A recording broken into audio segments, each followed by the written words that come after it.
Emma Goldman, the famous anarchist leader, has returned to the United States after an exile of 15 years.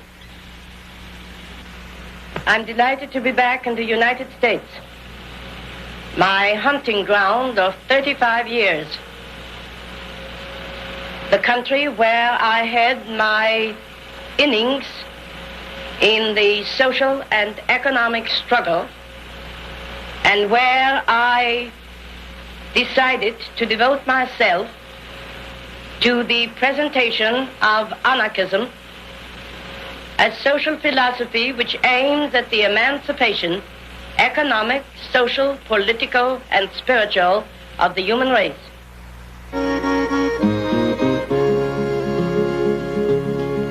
Emma Goldman was perhaps the best known of the many immigrant anarchists who had come from countries all over Europe. Italians, Russians, Germans, and Spaniards had been converted to the ideas of anarchism, first preached by the Russians Michael Bakunin and Peter Kropotkin. The immigrant anarchists envisioned a world without leaders, a system of mutual aid made up of interlocking federations and communes. The anarchists hoped their persistent educational efforts would pay off when the working classes would spontaneously rise up and overthrow their oppressors. These immigrants created a whole self-contained culture with their own schools, colonies, newspapers, and publications.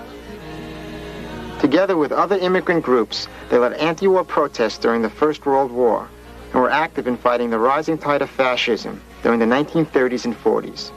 And they were also the prime targets of government repression, earmarked for wholesale arrests, deportation, and lifelong harassment.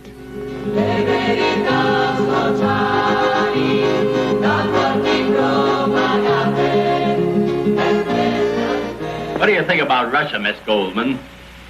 I consider Russia and America the most interesting countries in the world today. How about Hitler? I don't know him and don't want to. What is your opinion of Italy? Beautiful country minus Mussolini. Miss Goldman, should the government here object to your speeches of anarchism, would you change them or leave the country? I will leave the country rather than deny my ideas. I prefer to stick to my guns.